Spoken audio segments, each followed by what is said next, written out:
adalah orang yang paling baik akhlaknya di muka bumi. Itu nanti yang akan bersama Nabi di ring satu. Oleh karena itu, hamba-hamba Allah yang dirahmati oleh Allah Subhanahu wa taala. Sekali lagi, kita sebagai seorang muslim yang beriman, ya kita jangan lagi sekedar beradab.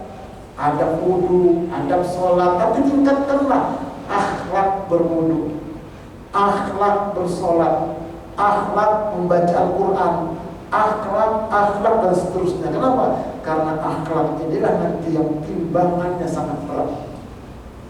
Nah, kemudian akhlak ini, ya, cara menumbuhkan akhlak ini kalau kita mencontoh dari akhlak dari cara Rasulullah SAW adalah dengan cara Rasulullah itu memperbaiki akidah umat.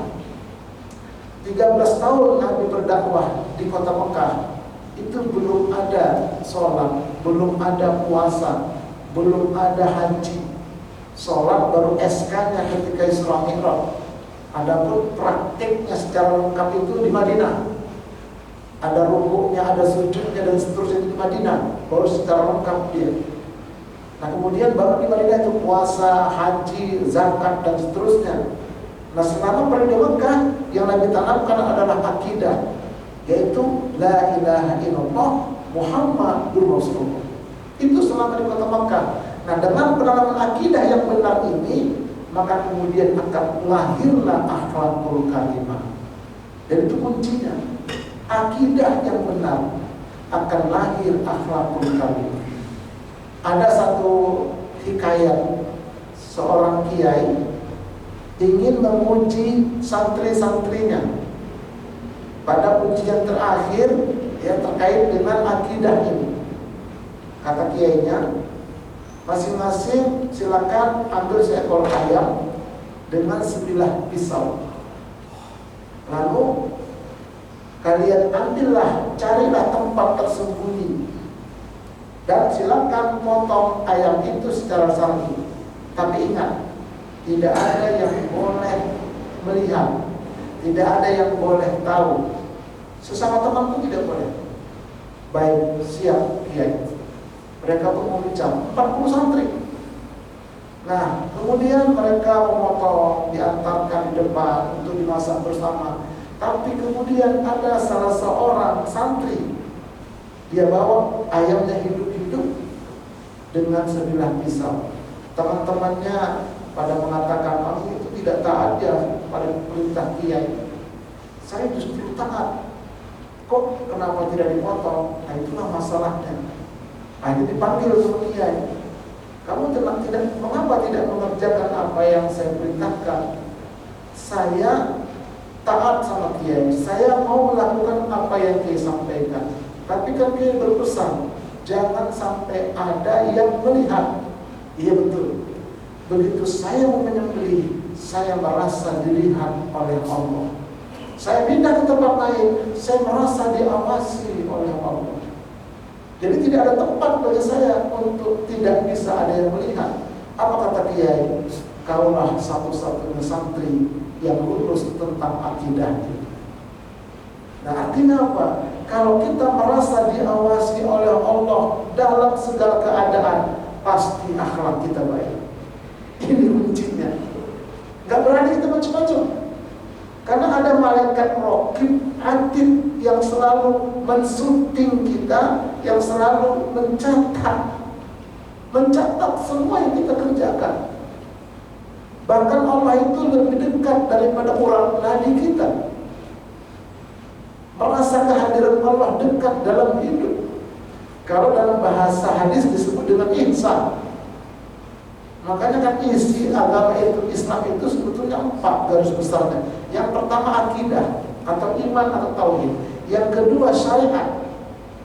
Nah, syariat ini terkait dengan fikih ibadah, fikih muamalah dan yang lainnya. Nah, baru yang keempat ihsan. Itulah dia akhlak atau bisa disebut dengan tasawuf. Baru yang keempat itu keimanan kepada hari kemudian atau tanda-tanda akhir zaman, hari kiamat. Jadi 4 itu dalam hadis disebutkan pilar-pilar agama Islam. Nah, yang kita sampaikan tentang akhlak, tentang ihsan.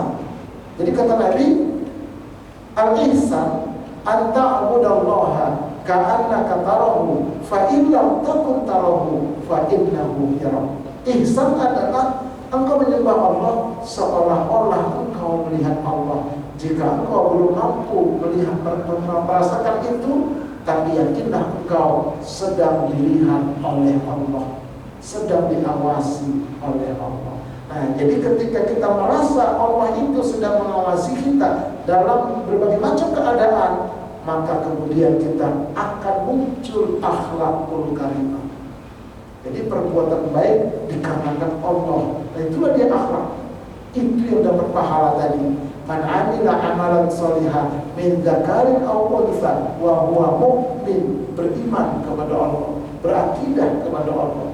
Nah, akhirnya perbuatan baik itu namanya akhlak, dan itu yang akan mendapat balasan di dunia dan di akhirat. Nah, mari sama-sama kita renungin ke dalam diri kita, apakah kita sudah bisa merasakan Allah itu dekat dalam hidup kita, merasa diawasi oleh Allah dalam segala keadaan. Ada orang, nggak ada orang, kita merasa diawasi oleh Allah, maka kemudian kita akan selalu pasti berakhlakul karimah. Ya, tapi mungkin sebelum kita tutup, karena ini jam kerja, ada beberapa menit ke depan untuk kita isi dengan tanya jawab. Dipersilakan. Baik terkait dengan tema atau mungkin agak di luar tema, boleh. Baik, Bapak Ibu jemaah sekalian, setelah kita mendengarkan pemaparan kajian hari ini tentang akhlak dan keutamaannya, dan jemaah bisa juga dilihat materinya di grup WA Masjid Al-Ikhlas untuk selengkapnya. Dan silakan pada jemaah yang mau menambahkan atau bertanya, kami persilakan.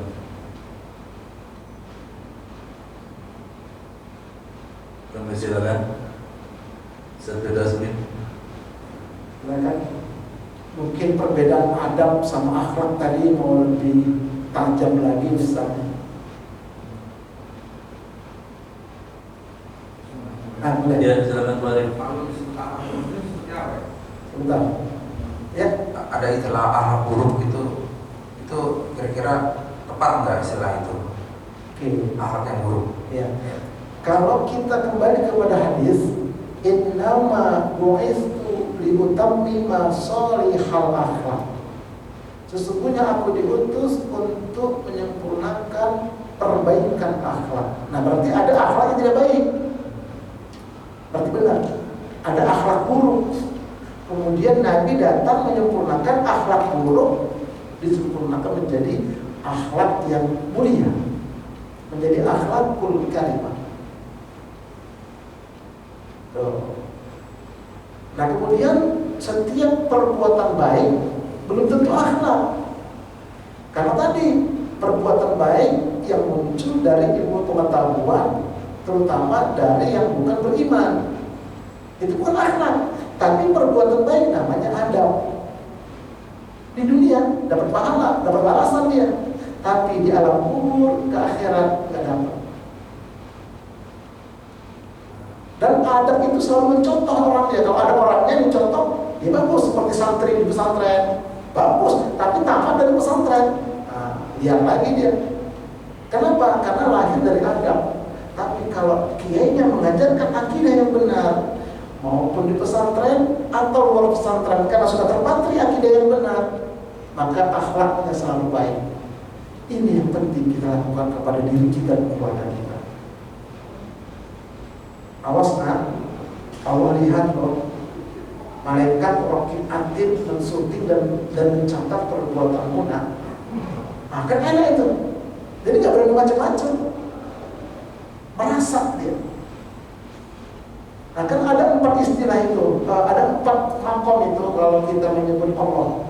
Pertama Allah, itu umum, jauh perasaan, apalagi kayak di aras, lebih jauh.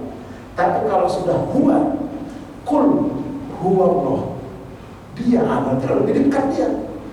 Nah, lebih dekat lagi, ya Allah, anta Rabbi, Engkau di hadapan kita lebih dekat. Lebih dekat lagi. Innani anallah. Ini bukan ajaran sejenak, bukan. Tapi merasa kita diawasi oleh Allah dekat. Lebih dekat daripada orang nadi kita. Karena anak-anak kita juga kadang-kadang nanya, Allah itu ada nggak Pak? Ada.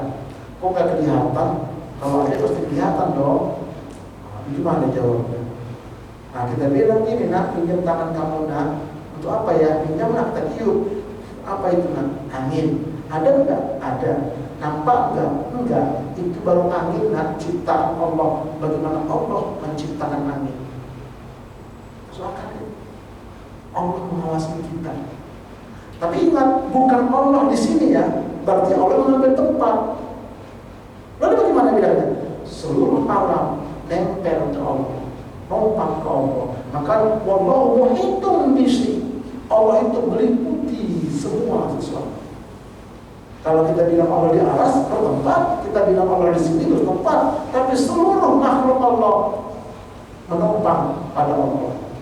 Makanya kemanapun kamu mengajar menghadap, di sana ada wajah Allah. Itu kalau kajian tinggi. Tapi sederhananya Allah lebih dekat daripada urat nadi kita. Allah mengawasi kita dari mana arah, dari semua arah. Nggak ada yang terlepaskan dari pengawasan Allah.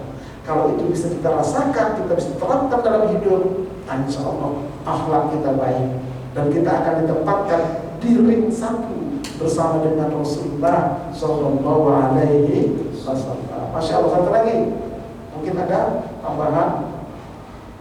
Silakan. Oh, tambah lagi. Kalau terkait dengan etika itu gimana? Bagian dari akhlak atau seperti apa? Ya. Masih. Etika ini kan istilah ya, istilah yang diberikan atau yang dirumuskan oleh para ilmuwan, terutama diambil dari bahasa etik ya, bahasa Inggris ya. Nah etika ini lebih kepada adab, sopan santun, tata krama. Masih di bawah akhlak paling mulia. Orang beretika belum tentu berakhlak. Tapi orang berakhlak sudah pasti beretika. Nah, akhlak ini sumbernya dari akidah yang benar. Tapi ada yang bertanya, Ustaz, saya kadang-kadang gak habis pikir Ustaz, kenapa? Ada orang kelihatannya soleh, rajin berjamaah, umroh sudah sering. Terus, kok uang masjid ditilep ya 20 juta? Kok uang anak yatim diemban ya? Kok akhlaknya jelek? Padahal kan ibadahnya banyak. Nah itu tandanya apa? Akidahnya gak beres. Walaupun dia kiai, ustaz, habib, siapapun, pejabat, tandanya akidahnya gak beres, makanya perilakunya begitu. Itu kunci. Kalau akidahnya benar, gak bakal. Kenapa? Dia merasa diawasi oleh Allah. Gak berani macam-macam dong. Karena Allah mengawasi, malaikat mencatat. Semua nanti dia ada pengadilan di hadapan Allah. Khabirun bima ta'malun, Allah memberikan kabar terhadap yang kamu amalkan. Kalau dia yakin begitu, nggak akan berani macam-macam. Nah, berarti akidah dia bermasalah. Walaupun dia dikatakan orang kiai, ustaz dan sebagainya, haji dan sebagainya. Nah, ini kadang-kadang kan di masyarakat begitu, nggak nyangka ya. Nah, akhirnya dipukul rata lah semua ustaz itu kayak begitu. Kemudian ada lagi jalan-jalan ini, anak-anak kecil dibawalah jalan-jalan, mampir ke masjid, justru pipis di kamar mandi bau, begitu mampir ke tempat ibadah agama lain, bersih tuh, bersihin mana masjid sama ini. Nah, begitu akhirnya. Jadi terpojokkan.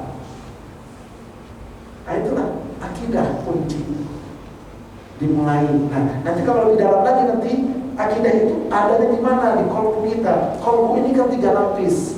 Lapis luar, lapis tengah, lapis dalam. Nah, di mana itu akidah itu? Nah, itu nanti lebih seru lagi itu. Itu akhlak nanti dari sana munculnya dia. Kalau pakai slide lebih cakep dia. Kebuka semua. Nah, inilah. Kalau nggak mau dikatakan ngaji tasawuf, ya nggak usah ngaji kolbu. Kan ada sebagian yang alergi sama tasawuf. Padahal zaman Nabi fikih itu nggak ada. Zaman Nabi nggak ada fikih, itu datangnya pada imam yang 4. Kalau ada fikih, ilmu tafsir, zaman Nabi nggak ada. Apalagi tasawuf. Sebagian orang alergi sama tasawuf, sama fikih nggak alergi, sama tafsir nggak alergi, ilmu hadis nggak alergi. Zaman Nabi nggak ada. Itu metodologi boleh.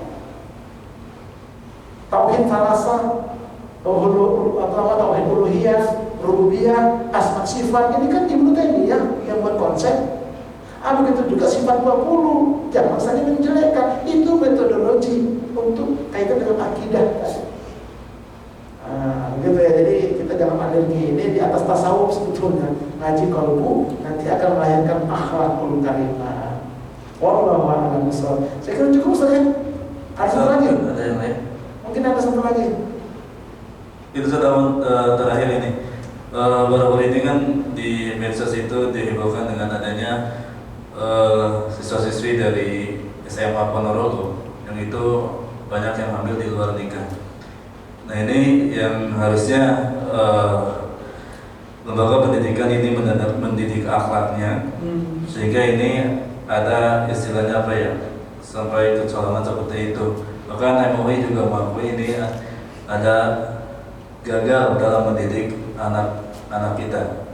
Nah, ini Ustaz, kalau dikaitkan dengan akhlak ini kira-kira dari segi potensi mana salahnya gitu Ustaz? Atau dari gurunya, atau dari anaknya, atau dari orang tuanya? Karena ada 3 faktor dalam pendidik itu: orang tua, guru, dan anak tersebut. Saya kira kalau saya amati dari 3-tiganya ini ya semuanya lemah akidah. Ditambah lagi apalagi sekolah umum ya, udah nggak ada belajar akidah agama itu.